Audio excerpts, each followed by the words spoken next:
billahi minasyaitonir rajim. Bismillahirrahmanirrahim. Wa anzalna ilaikal kitaba bil haqqi mutaddifal lima baina yadayhi minal kitabi wa muhaiminan alaih. Fahkum bainahum bima anzalallah.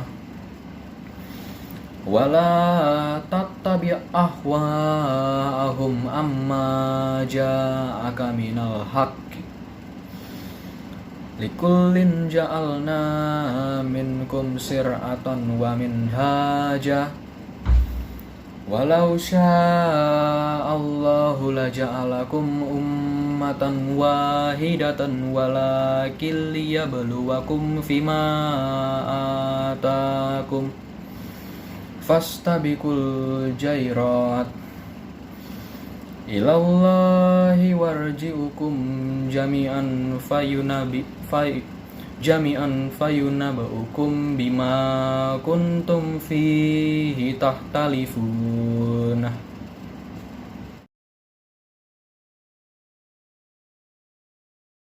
Dari surat Al-Maidah 48 adalah, dan kami telah menurunkan kitab Al-Quran kepadamu Muhammad dengan membawa kebenaran, yang membenarkan kitab-kitab yang diturunkan sebelumnya dan menjaganya.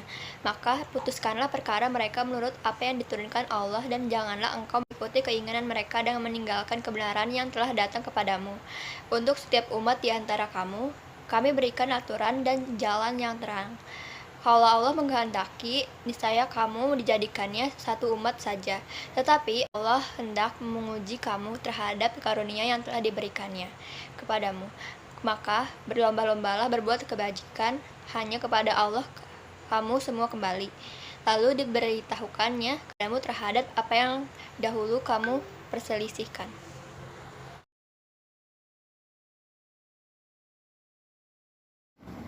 Arti perkata surat Al-Maidah ayat 48. Wa anzalna, dan kami turunkan, ilaika, kepadamu Muhammad, al-kitab, kitab Al-Quran, bil haqqi, dengan hak, mutaddifan, sebagai pembenar, lima baina yadaihi, bagi apa yang ada sebelumnya, minal kitab, dari kitab Taurat dan Injil, wa muhaiminan, dan sebagai batu ujian, alaihi, atasnya kitab sebelumnya. Fahkum, maka engkau putuskanlah, bainahum, di antara mereka, bima anzalallah, dengan apa yang Allah turunkan. Wala tattabi', dan jangan engkau mengikuti, ahwa'ahum, keinginan mereka, amma ja'aka, dengan meninggalkan apa yang telah datang kepadamu, minal haqqi, dari kebenaran, likullin, bagi setiap umat, ja'alna, kami jadikan, minkum, di antara kalian, sir'atan, syariah atau aturan, wa minhaja, dari jalan. Walau sya'allah, dan sekiranya Allah berkehendak, laja'alakum, niscaya Dia jadikan kalian, ummatan wahidatan, umat yang satu sama syariatnya. Walakin, akan tetapi, liyabluwakum, Dia hendak menguji kalian, fima, dalam apa yang, atakum, Dia datangkan pada kalian. Fastabiku, maka berlomba-lombalah kalian, al-khairat, dalam kebaikan, ilallah, kepada Allah, marji'ukum, tempat kembali kalian, jami'an, semuanya, fayunabbi'ukum, lalu Dia akan beritahu kalian, bima kuntum, dengan apa yang kalian adalah, fihi, di dalamnya, tahtalifun, kalian berselisih.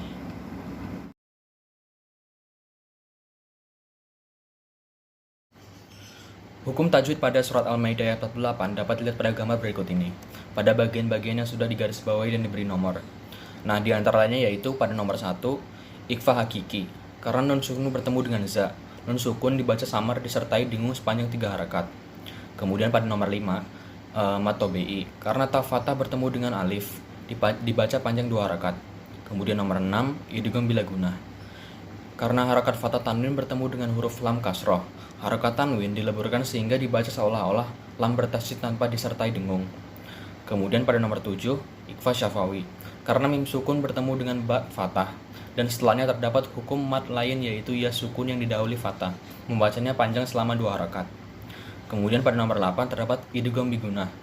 Karena harakat fathah tanwin pada huruf ta bertemu dengan waw fathah, suara fathah tanwin dileburkan dan disertai dengung selama 3 harakat.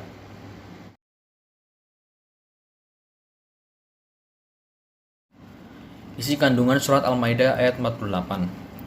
Nah, yang pertama, Al-Quran merupakan kitab yang diturunkan langsung oleh Allah Subhanahu wa Ta'ala yang berisikan kebenaran, sekaligus menjadi kitab terakhir yang membenarkan kitab-kitab yang telah diturunkan sebelumnya, dan menjadi hakim atas kitab-kitab tersebut.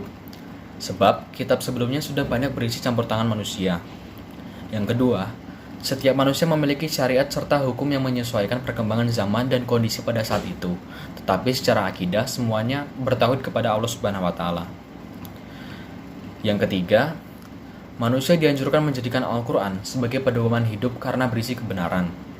Yang keempat, keberagaman manusia pada saat ini merupakan salah satu ujian yang diberikan Allah kepada umat manusia, dan Allah menguji dan memberi kesempatan agar manusia senantiasa berlomba-lomba dalam kebaikan. Yang kelima, semua manusia akan kembali kepada Allah Subhanahu wa Ta'ala dan mendapat balasan sesuai dengan apa yang telah diperbuat semasa hidup. Yang keenam, manusia dianjurkan untuk senantiasa berlomba-lomba dalam kebaikan.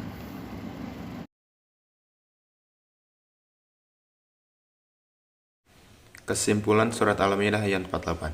Allah Subhanahu wa Ta'ala menurunkan Al-Quran sebagai kitab terakhir kepada penutup para nabi.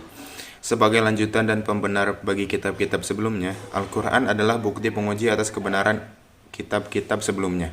Penjelas, penerang, pelurus, pemurni dari kebatilan dan khurafat yang telah tercampur di dalamnya, penyempurna serta rujukan hukum-hukumnya. Allah Subhanahu wa Ta'ala memerintahkan untuk berhukum dengan kitabnya, mengamalkan dan mengagukannya, serta melarang mengikuti hawa nafsu orang-orang yang tersesat.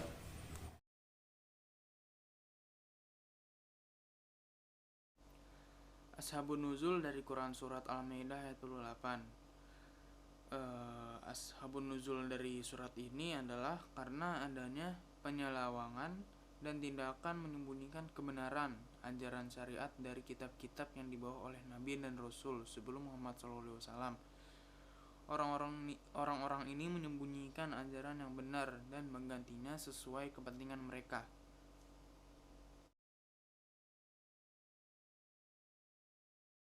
A'udzu billahi minasyaitonir rajim. Bismillahirrahmanirrahim. Ya ayyuhalladzina amanu atti'ullaha wa atti'ur rasul wa ulil amri minkum. Wa in tanaja'tum fi shay'in farudduhu ilallahi wa rasuli in kuntum tu'minuna billahi wal yaumil akhir. Dzalika khairu wa ahsanu ta'wila. Surat An-Nisa ayat 59 adalah, wahai orang-orang yang beriman, taatilah Allah dan taatilah Rasul Muhammad dan ulil amri pemegang kekuasaan di antara kamu. Kemudian, jika kamu berbeda pendapat tentang sesuatu, maka kembalikanlah kepada Allah Al-Quran dan Rasul Sunnahnya.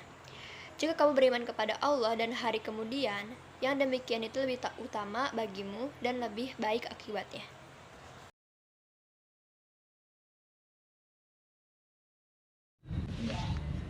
Surat An-Nisa ayat 59.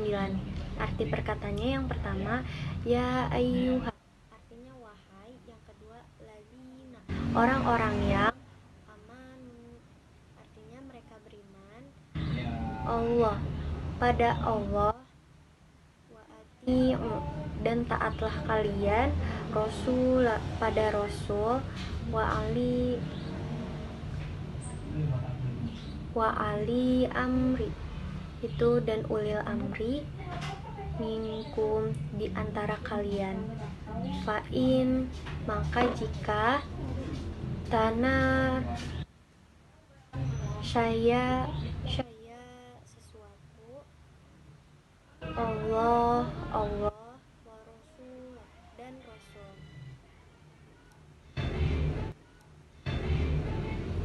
kuntum kalian adalah bila kepada Allah wal yaum dan hari akhir zalika demikian itu khair lebih baik utama wa ahsanu dan sebaik-baik takwila kesudahan akibatnya.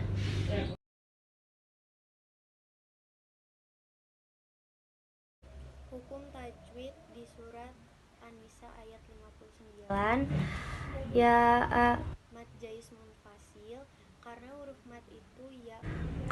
huruf mat yaitu ya fathah yang diikuti alif bertemu dengan hamzah tetapi tidak dalam satu kata.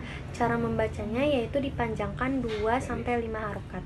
Yang kedua ada ladina alif lam syamsiah karena huruf alif lam bertemu dengan huruf syamsiah yaitu lam matobi karena terdapat ya sukun yang didahului huruf berharokat kasroh.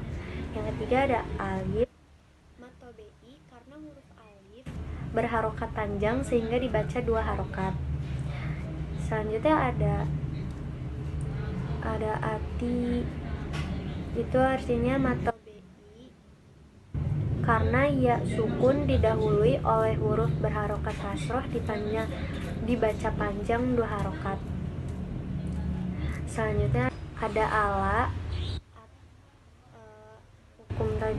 hukumnya itu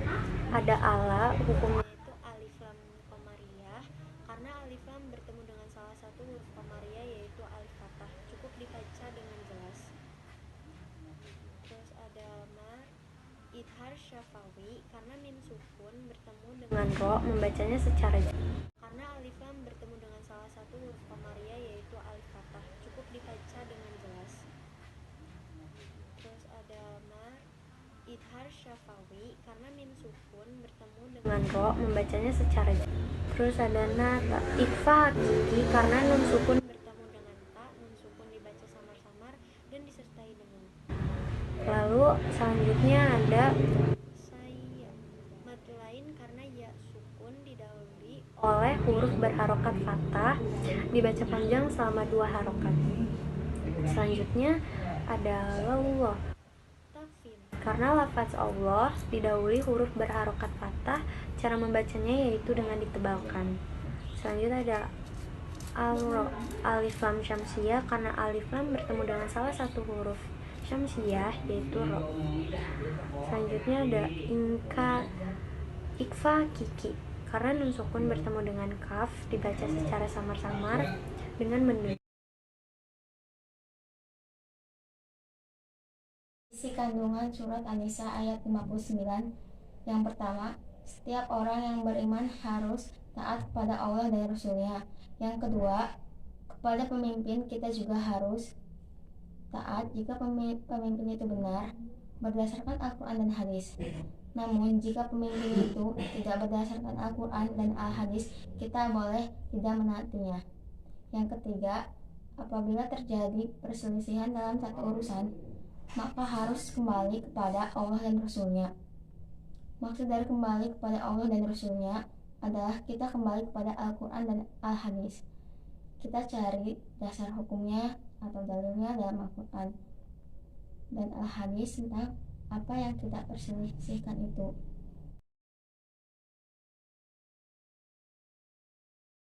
Kesimpulan surat An-Nisa ayat 59. Allah Subhanahu wa Ta'ala memerintahkan orang beriman bukan hanya taat padanya, namun juga kepada Rasul-Nya, yakni Muhammad SAW, dan para ulil amri yang ada di antara manusia. Yang dimaksud ulil amri dalam hal ini menurut ulama adalah para pemimpin umat. Bisa saja umara yakni pemimpin pemerintahan atau juga ulama yakni pemimpin agama. Disebutkan pula bahwa apabila muncul selisih pendapat mengenai sesuatu hal, maka jalan terbaik yang bisa ditempuh bagi orang beriman adalah dengan menjadikan Quran dan Sunnah sebagai landasan dalam menyelesaikan perselisihan.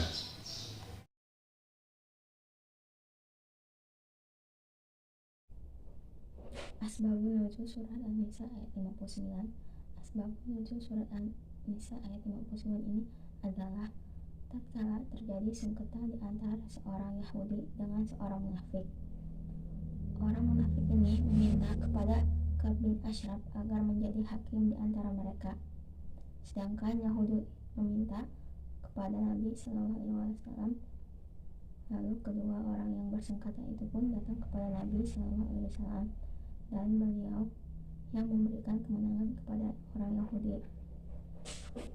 Lalu orang munafik itu tidak rela menerimanya dan mereka mendatangi Umar dan si Yahudi pun menceritakan persoalannya. Kata Umar kepada si munafik, "Benarkah demikian?" "Benar," jawabannya. Maka orang itu pun dibunuh oleh Umar.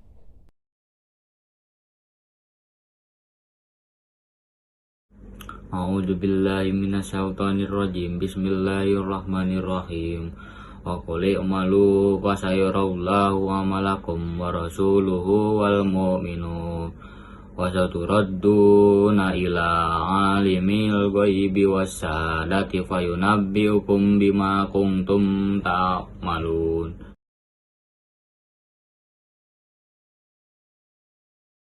Terjemahan, dan katakanlah, bekerjalah kamu, maka Allah akan melihat pekerjaanmu. Begitu juga Rasulnya, dan orang-orang mukmin, dan kamu akan dikembalikan kepada Allah yang mengetahui yang gaib dan yang nyata. Lalu diberitakannya kepada kamu apa yang telah kamu kerjakan. Perkata surat At-Taubah ayat 105 yaitu ila kepada Allah alimil ghaib yang maha mengetahui yang gaib wasyahadah dan yang nyata fayunabbiukum lalu diberitakannya kepadamu bima kuntum apa yang telah kamu ta'malun kerjakan waqul dan katakanlah i'malu bekerjalah kamu fasayarallahu maka Allah akan melihat amalakum pekerjaanmu wa rasuluh dan begitu juga rasulnya wal mu'minun dan orang-orang mukmin wasaturaddun dan kamu akan dikembalikan. Hukum tajwid Quran surat At-Taubah ayat 105 dapat dilihat beragam berikut ini pada bagian-bagian yang sudah digarisbawahi dan diberi nomor. Nah, diantaranya pada nomor 1 mad asli atau mad tabi'i karena huruf lam berharokat dhamma bertemu waw sukun dan setelahnya tidak bertemu hamzah, sukun, waqaf dan tasydid. Cara membacanya panjang 2 harokat. Kemudian pada nomor 8 mad asli atau mad tabi'i karena huruf lam berharokat fathah bertemu alif dan setelahnya tidak bertemu hamzah, sukun, waqaf dan tasydid. Cara membacanya panjang 2 harokat. Kemudian pada nomor 14 ikhfa syafawi sebab huruf mim sukun bertemu huruf ba dibaca samar dengan dengung dan ditahan selama 3 harokat. Kemudian pada nomor 16 ikhfa karena huruf nun sukun bertemu huruf ta. Cara membacanya samar-samar dengan dengung dan ditahan 3 harokat. Kemudian pada nomor 17 idhar syafawi karena huruf mim sukun bertemu huruf ta dibaca jelas tidak berdengung.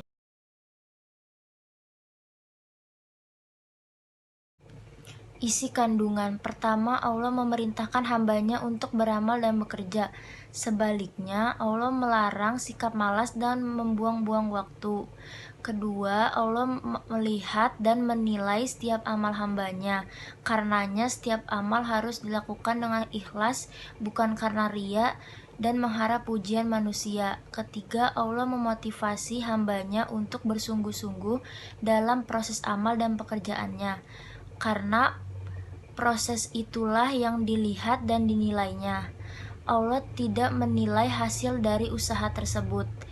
Keempat, Allah selalu mengetahui seluruh perbuatan manusia, baik yang tertutup maupun yang secara terang-terangan.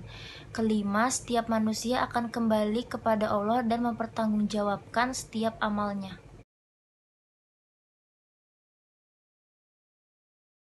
Kesimpulan surah At-Taubah ayat 105.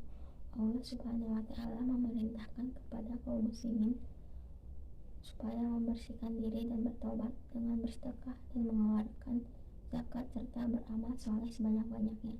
Apabila amal tersebut telah ditunaikan, maka Allah dan Rasulnya serta orang-orang mukmin lainnya akan melihat dan menilai amal yang dilakukan tersebut. Segala amal perbuatan di dunia akan dikembalikan ke akhirat. Amal tersebut akan menjadi ganjaran atas apa yang sudah diperbuat selama hidup. Selain itu, dianjurkan pula untuk tidak merasa cukup karena telah melakukan tobat, zakat, sedekah, dan sholat semata-mata. Akan tetapi juga harus mengerjakan apa yang menjadi perintahnya. Hal tersebut akan menjadikan mereka, kaum muslimin, semakin dekat kepada Allah. Ayat ini juga berisikan peringatan keras atas perbuatan orang-orang yang menyalahi perintah agama. Segala yang diperbuat akan dimintai pertanggungjawaban kelak di hari kiamat, maka semua aib dan perbuatan buruk serta kejahatan lainnya akan terlihat.